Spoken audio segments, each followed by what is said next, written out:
Graça e paz, vamos continuar falando sobre este procedimento de escolha de Deus, da humanidade, do homem, para que ande com Ele, para que Deus habite no homem através do seu Espírito Santo.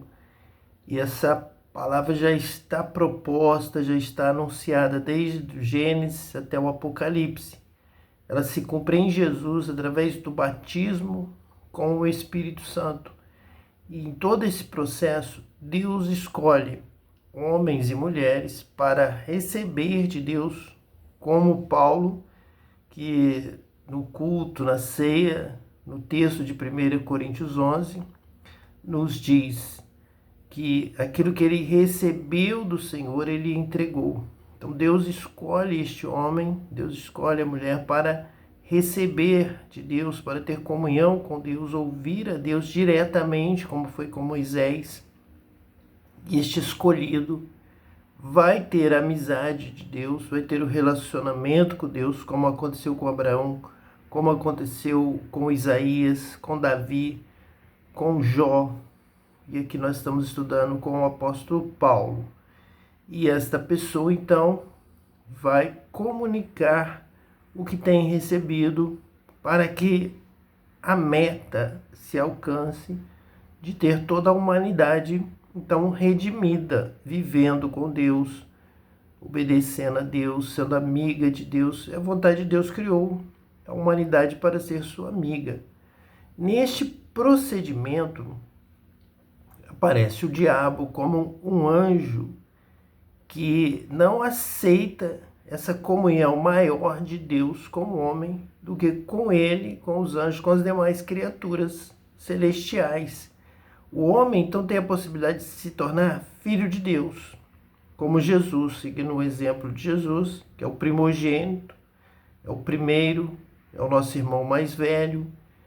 Então, como Jesus se torna o Filho de Deus e está à direita do Pai, então ele também nos traz este privilégio como co-herdeiros, e os anjos não podem chegar a este nível, embora tenhamos sido criados um pouco menor do que os anjos. Nós vamos lá em Hebreus ouvir a voz de Deus, Deus falando para Jesus: eu hoje te gerei, então, como filho. Então, na posição de filho, Jesus é superior aos anjos. E ao nos redimir, nos resgatar, nos comprar, ele também nos torna filho de Deus, filhos de Deus. E assim, nós também subimos de nível como filhos de Deus pelo batismo com o Espírito Santo. Deus habita em nós, temos Cristo em nós, a esperança da glória. Somos transformados, hoje somos filhos de Deus. Nós vamos estudar nas cartas de João e veremos no futuro o que seremos. Estaremos diante de Deus, vamos contemplar a sua face. Mas para isso precisamos nascer de novo, precisamos amar. Quem ama é nascido de Deus, quem ama é filho de Deus. Então isso nós vamos ver neste procedimento, como Deus escolhe aquele que ama vence, aquele que me ama, diz Jesus, ele te guarda os meus mandamentos, e chamo meu Pai, eu também o amarei e me manifestarei a ele. Então, nós temos essa manifestação como esse processo, essa conclusão do processo de escolha. Ele se manifesta. Isso aconteceu claramente, diretamente, na minha vida totalmente. Por isso eu posso estar aqui falando sobre um assunto do qual eu vivo. Deus habita em mim, sou um escolhido de Deus, por isso eu posso falar dessa forma, por ter a experiência da palavra se cumprindo na minha vida. Então não é só teoria. Quando eu leio a palavra, eu já percebo, contemplo essa palavra se cumprindo em minha vida. Que Deus assim nos abençoe. Vamos continuar o nosso estudo. Nós vemos ali que o versículo de número 2 nos diz assim: conheço um homem em Cristo que há 14 anos, se no corpo não sei, se fora do corpo não sei, Deus sabe, foi arrebatado ao terceiro céu. Então Paulo está falando sobre um procedimento de escolha de um homem para ser arrebatado ao terceiro céu, para receber do Senhor as palavras. E este homem em Cristo, ele é escolhido de acordo com o seu relacionamento com Cristo. Ele aprendeu a amar como Jesus amou. Ele vive também nos passos de Jesus. Ele entrou pelo caminho estreito, pela porta estreita, caminha por este caminho estreito. Então ama o seu próximo como a si mesmo, ama de coração, ama como Jesus amou. Então ele passa a ter este privilégio do escolhido. O escolhido tem visões, o escolhido tem revelações. O escolhido, como Moisés, para que Deus ande com ele, Deus habite nele, seja amigo de Deus, chega a ter possibilidade de conversar com Deus diretamente, face a face. Hoje nós, pelo batismo com o Espírito Santo, temos um privilégio maior. Ele está em nós e conversa e fala diretamente conosco. Então, chegamos em parte a ser como Moisés, mas também a superar todos do Antigo Testamento a partir do Pentecostes, do batismo com o Espírito Santo. Nós recebemos ali a promessa do alto, a promessa maior. Guardamos e recebemos essa promessa que é Deus habitar em nós. É a promessa de Joel, é a promessa de Ezequiel, são todas as promessas, até mesmo de Moisés, anunciando a vida do Messias.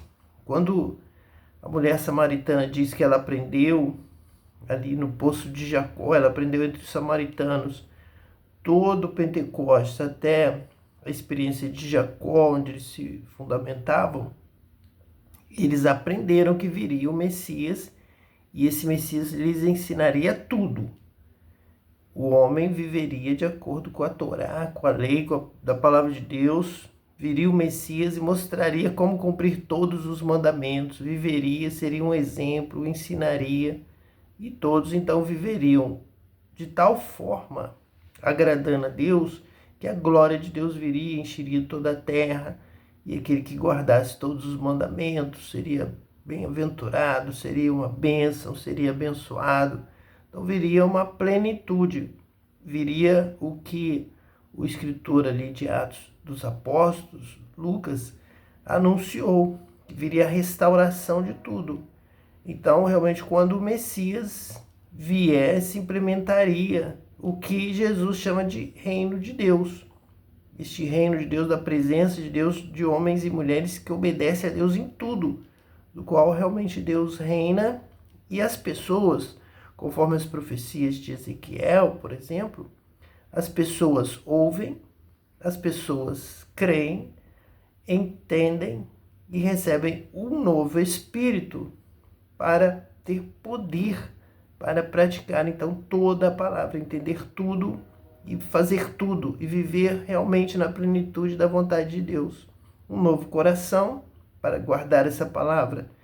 E neste coração de carne, Deus escrever todos os mandamentos, toda a lei, e há essa ideia entre os judeus, entre os samaritanos também, nós estamos mencionando isso, de que aquele que lesse, estudasse, conhecesse e praticasse todos os mandamentos seria abençoado e traria a bênção para Israel, traria a redenção para Israel, a redenção de Israel, a solução para agradar a Deus e receber tudo que Deus prometeu, todas as promessas de Deus, seria uma plenitude, uma restauração total, coisa que Moisés não conseguiu, ninguém havia conseguido, mas o Messias conseguiria.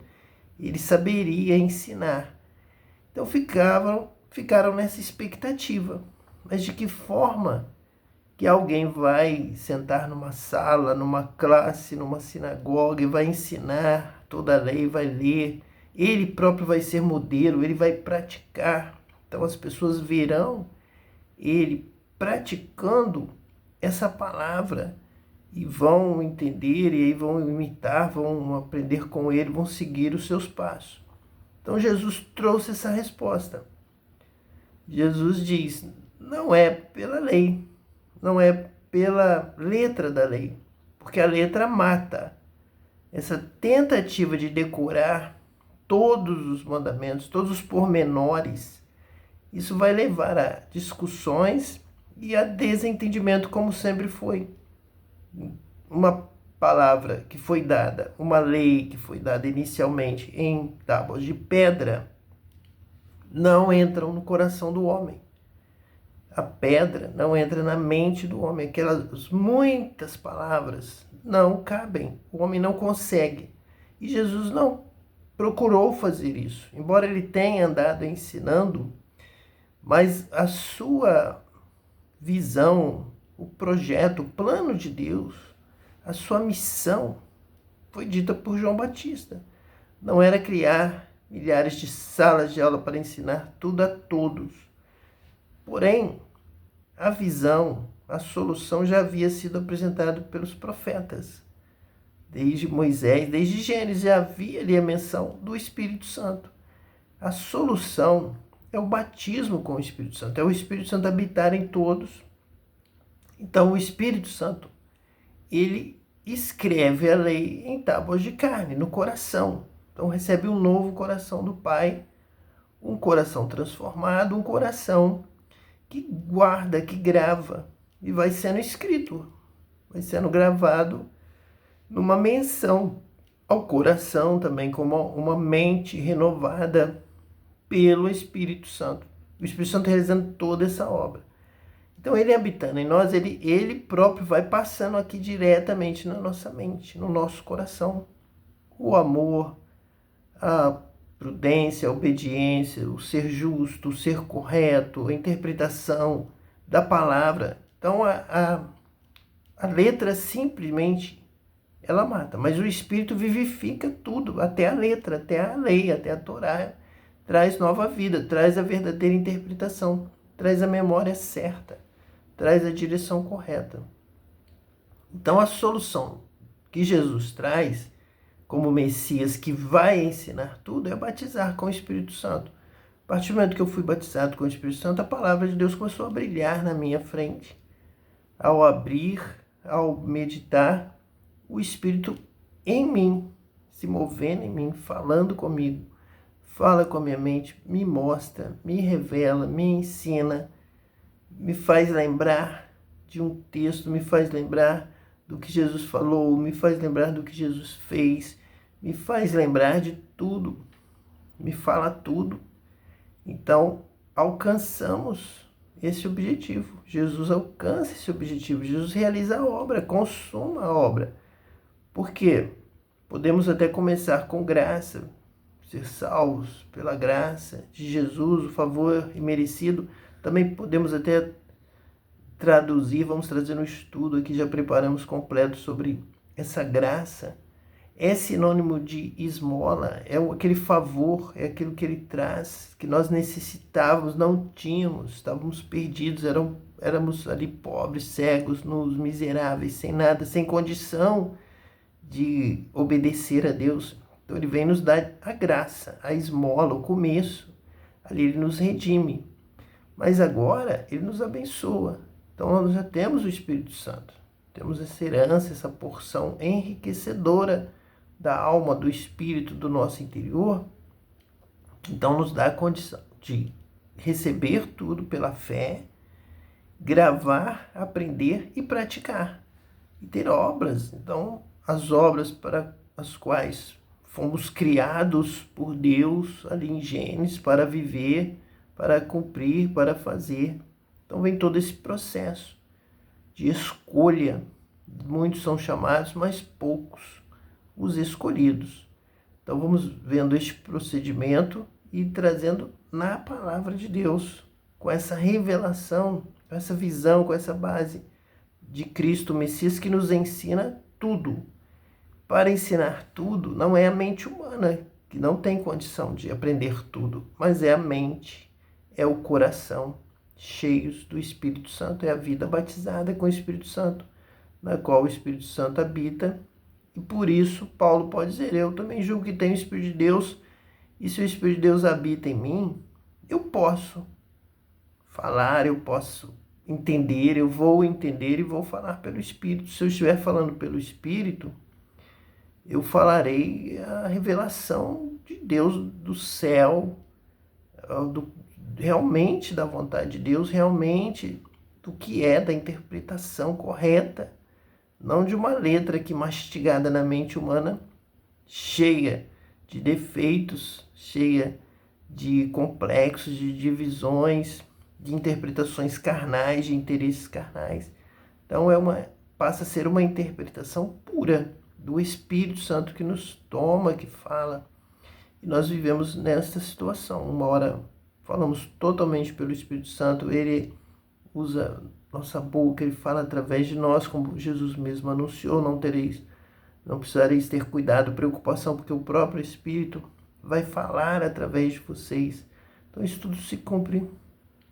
E eu posso estar aqui falando dessa forma, com essa autoridade, com essa permissão de Deus, de falar que sou um escolhido de Deus, que sou batizado com o Espírito Santo e que tenho um potencial pelo Espírito de saber tudo, de interpretar qualquer texto, lembrar, de saber a sua real finalidade, o que realmente Deus está falando. Isso é para todos que são batizados com o Espírito Santo. Uma característica do escolhido de Deus será justamente esse amor por todos e essa busca de que todos sejam cheios do Espírito Santo. Então é exatamente isso que o apóstolo Paulo está dizendo quando ele fala que conhece um homem em Cristo. E ele diz aqui no versículo 3, e sei que o tal homem, se no corpo, se fora do corpo, não sei, Deus o sabe, foi arrebatado ao paraíso e ouviu palavras inefáveis, que ao homem não é lícito falar. Então, quando Paulo cita este homem, ao mencionar o tal homem, ele está falando, além de falar de um escolhido de Deus, ele está demonstrando o seu amor ao mencionar um outro homem, e ele diz assim, de alguém assim me gloriarei eu. Então, realmente, nós estamos falando que esse escolhido, ele tem essa visão, esse discernimento do amor a Deus e do amor ao próximo. Então, de tal homem, veja bem o amor, a referência, como ele fala, de alguém assim me gloriarei eu, porque ele ama aquele que ama o Senhor, aquele que é batizado com o Espírito Santo, ele ama os escolhidos de Deus. Então isso é essencial, que trabalhe em favor dos escolhidos de Deus, que cuide, que socorra os escolhidos de Deus. A palavra de Deus vai mencionar que se alguém for um enviado, um escolhido de Deus, para entregar o que recebeu do Senhor, como Jesus mandou os seus apóstolos, seus discípulos, pelas cidades, e diz, olha, se alguém não vos receber, pode sacudir a poeira do seu pó sobre eles, como sentido de condenação, de morte, porque lá no juízo vai haver um perdão maior, vai haver uma justiça mais amena, até mesmo para os moradores de Sodoma e Gomorra, porque não tiveram a oportunidade que esse povo está tendo de receber os escolhidos de Deus, os que recebem de Jesus, e então são enviados para compartilhar, para entregar para aquela cidade. Então, Paulo ama o escolhido de Deus, ungido de Deus. Paulo tem esse cuidado com este homem, ao dizer de alguém assim, me gloriarei eu, mas de mim mesmo não me gloriarei, senão nas minhas fraquezas. É esse reconhecimento das suas fraquezas que vai o levar, então, a se gloriar em um outro homem, a amá-lo, a falar sobre ele. Então, se gloriar, a dizer que aquele que se humilhar será exaltado. Então, este homem está sendo exaltado aqui por Paulo, mencionado, a sua referência. E toda a humildade de Paulo, a sua fraqueza. Quando vinham então perguntar para Paulo, se viessem, se perguntaram se foi no corpo, se fora do corpo, como alguns detalhes, como um aprofundamento, Paulo diz, não sei, Deus o sabe. Eu não sei tudo, eu sei quando Deus revela. Eu tenho potencial como escolhido de Deus para saber tudo. Eu posso vir a saber tudo, mas neste caso, Deus não me revelou, Deus não quer que eu me glorie de saber isso. Eu estou aqui na minha fraqueza. Este homem sabe, este homem foi. Então é como Abel. quando foi aceito por Deus, nós já vemos, pelo estudo de 1 João, pelos demais textos paralelos que comentam sobre o caso, sobre a experiência, sobre o fato do culto de Caim e Abel e posterior assassinato, Abel foi morto por Caim, nós ali já podemos ver que Abel se preocupava com Caim. Até na hora do culto, até na hora da oferta, Abel fazia referência a Caim. Abel intercedia por Caim. Então, é que como Paulo, dizendo, olha, este homem sabe, eu não sei, eu vou me gloriar nele, nesse ponto ele é melhor do que eu. Então, Abel constantemente dizia, Caim é mais forte do que eu, Caim é mais velho, Caim sabe mais, Caim trabalha até melhor, mas Caim desprezava Abel, Caim menosprezava Abel. Isso já vinha de casa, Caim recebeu o nome por ser um homem, então Caim foi crescendo forte como Esaú, tinha toda a reverência do pai por ser caçador, por ser forte, por apresentar no seu corpo traços da força física. Já Jacó, que não apresentava esses traços, não era valorizado pelo pai. Da mesma forma, acontecia com Abel. E aqui o apóstolo Paulo está dizendo, mas de mim mesmo não me gloriarei, senão nas minhas fraquezas. Dessa forma, Paulo se aproxima da experiência de Abel, da experiência de Jacó com Esaú, quando Paulo faz referência a este homem. Paulo, por exemplo, se aproxima da pessoa de José, que andava com uma veste colorida, era menosprezado pelos irmãos, mas estava tendo essa comunhão do escolhido. José estava sendo escolhido por Deus, tanto que ele tinha sonhos dessa posição da escolha. Então, José veio a redimir, veio a salvar a sua família. E Deus já sabia, esse é o escolho de Deus, porque na sua humildade, na sua fraqueza, José valorizava os irmãos mais velhos, os irmãos mais fortes. José reconhecia o valor dos irmãos. Quem desprezava, quem menosprezava eram os irmãos. Então, da mesma forma como Deus disse que rejeitou a Caim e a sua oferta, e aceitou Abel e a sua oferta, nós vemos isso no processo de escolha. Abel estava sendo escolhido de Deus porque valorizava o seu irmão, orava pelo seu irmão. Ao levar uma oferta, lembrava de tirar uma porção para o seu irmão. Isso está claro no texto. É, por exemplo, como Davi, que era menosprezado pelos irmãos. Então, Deus escolhe a Davi, o que a família, o pai, os irmãos sequer convidaram, sequer valorizaram ao ponto de apresentá-lo a Samuel para ser um possível rei para Israel. E Deus escolheu Davi, porque quem lutaria em favor dos irmãos gratuitamente seria Davi, porque Davi não desprezava ninguém. Davi considerava todos mais fortes do que ele. Por isso é que Paulo vai dizer que não me gloriarei senão nas minhas fraquezas. E dessa forma, Paulo também vai dar esmolas.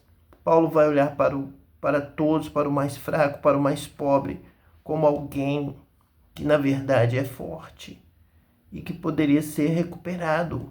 E é assim que Deus nos vê. Então, essa visão de Deus na pessoa leva a ser escolhido. No versículo de número 6 diz assim, porque se quiser gloriar-me, não serei nécio, porque direi a verdade, mas deixo isto, para que ninguém cuide de mim mais do que em mim vê ou de mim ouve. Então Paulo poderia se gloriar, não seria nécio, não estaria mentindo, estaria dizendo a verdade. Mas ele deixa isto para que ninguém cuide dele mais do que nele vê ou dele ouve. Então ele realmente é um escolhido.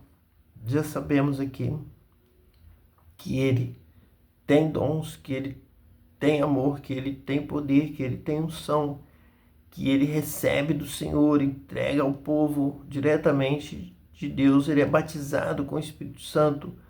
Paulo, embora não venha a detalhar a sua experiência, nós já sabemos que ele tem essa experiência.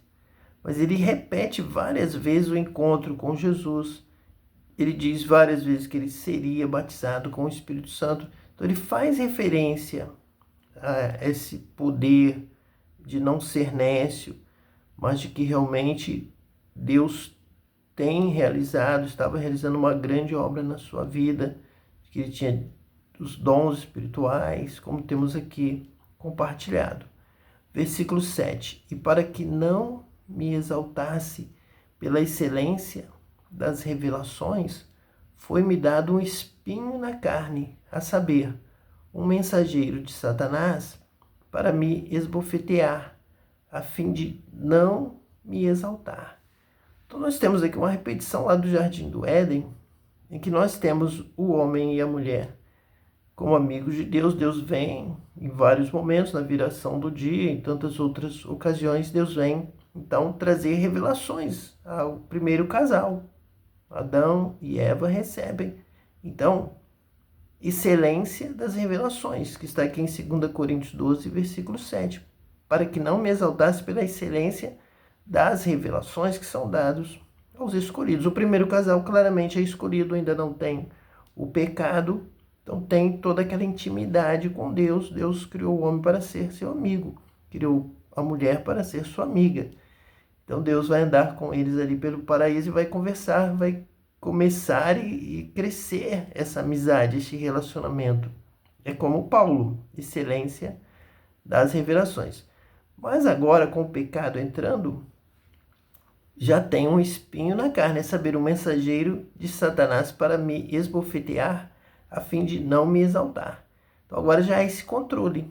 Assim como aconteceu com o primeiro casal, de já ter a tentação, já ter o anjo, já ter Satanás ali no meio, Paulo também, para compartilhar com Deus essa escolha, ele tem que vencer. Caim não venceu o pecado, Caim não venceu o diabo. João diz que Caim era do maligno, por isso ele matou o seu irmão. Abel ama o seu irmão, então nós temos que amar para não matar. Aquele que não ama o seu irmão é assassino, como Caim, tem esse potencial do assassino. Você pensa mal do seu irmão, você até pensa em matá-lo. De alguma forma ele te incomoda.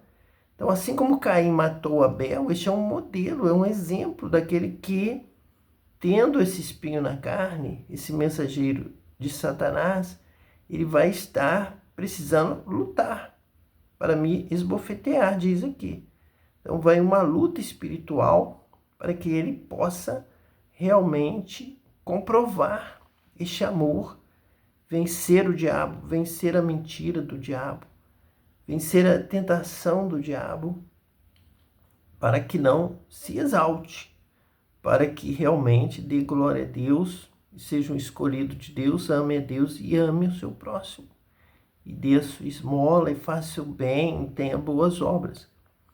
Quando Jesus vai ali encontrar-se com os fariseus, com os judeus daquela época, alguns grupos, Jesus disse que o pai deles é o diabo, porque o diabo mente desde o princípio. E diz ali que eles fizeram como Adão e Eva, deram ouvidos ao diabo. O seu pai é o diabo, vocês são filhos do diabo, filhos de Satanás. Porque ele veio, como fez com o primeiro casal, e enganou. E vocês também têm uma religião enganada, enganosa. Vocês foram enganados. Vocês não amam o próximo. Vocês não enfatizam o bem, a boa obra. Foi o diabo que roubou isso de vocês. A palavra não é essa. Vocês pegaram uma palavra errada, torcida pelo diabo. E aconteceu no passado, aconteceu com Adão, com Eva, aconteceu com Caim, veio acontecendo com o tio de Caim, com a geração de Caim, vai acontecer com Esaú, vai acontecer com os irmãos de Davi, vai acontecer ali com os judeus da época de Jesus, que estavam enganados, que seguiam uma interpretação humana, carnal e diabólica da própria palavra, da própria Torá. Deus deu a palavra e a serpente mentiu, disse que não era daquela forma, não era assim, como eles estavam entendendo, como Deus havia falado, que Deus teria algo diferente. Naquele momento ele estava mentindo, porque era verdade, a palavra de Deus é a verdade, e nós precisamos entender essa palavra. E temos que buscar o batismo com o Espírito Santo. Se alguém te ensina a não buscar o batismo com o Espírito Santo, está te enganando, está agindo como Satanás, está realmente tentando roubar a semente, como na parábola do semeador, está tentando roubar a verdade ali de Cornélio e de tantos outros que davam esmola, como os apóstolos falaram com Paulo, que ele apenas se lembrasse dos pobres, o que ele procurou fazer diligentemente. Ali está a palavra verdadeira de Deus. Ali está o verdadeiro evangelho, que Tiago disse que a verdadeira religião é cuidar da viúva, do pobre e guardar-se da maldade do mundo, da iniquidade, do mal do diabo. Então, guardar-se dentro da palavra de Deus, dentro da verdade. Foi isso mesmo que Jesus ensinou. E como ele disse ali para os judeus que o pai deles era o diabo, que mente, e eles estavam seguindo uma religião mentirosa, já errada, pervertida, enganada, hoje em dia continua o mensageiro de Satanás, um anjo, torcendo a mensagem, e multidões que o inimigo tem escravizado, tem enganado, denominações inteiras enganadas, e o diabo continua da mesma forma. Enganou lá no Éden, enganou ali durante o período de Israel, inúmeras vezes nós vamos ver isso, como foi ali na época de Jó. Apareceu um escolhido, Jó, o diabo estava lá. Apareceu aqui um escolhido, Paulo, o mensageiro de Satanás para me esbofetear, está ali. E hoje, da mesma forma, em todos os lugares. Deus perguntou para o diabo, para Satanás, de onde vem? Venho de andar pela terra, de rodear a terra. Viste o meu servo Jó? Sim, é para isso que eu estou andando. É por isso que ele estava andando pela terra, o diabo procurando os escolhidos, Deus procurando alguém que pudesse tragar. Alguém que estivesse se aproximando de Deus, estivesse começando a amar o próximo, a fazer o bem. Ele vai lá, rodeando a terra, procurando a quem possa tragar do bem, impedir de amar, dizer que está formando uma nova religião. É mentira, uma religião mentirosa, uma religião que não ama o próximo, uma religião que vê uma pessoa passando necessidade, tendo bens deste mundo e não ajuda. É do diabo, é da mentira, não conhece a Deus, não ama a Deus, não está salvo e diz que está e levanta a mão, mas não muda, não faz o bem, não ama, não perdoa. Então é diabólica, é uma religião diabólica, um pensamento diabólico que não está salvando, não está redimindo, não está mudando, não está nascendo de novo. E nós somos salvos para amar, para sermos como Jesus, que amou, que nos amou, que deu a sua vida por nós. Que Deus te abençoe hoje e eternamente, em nome de Jesus, o Messias. Amém.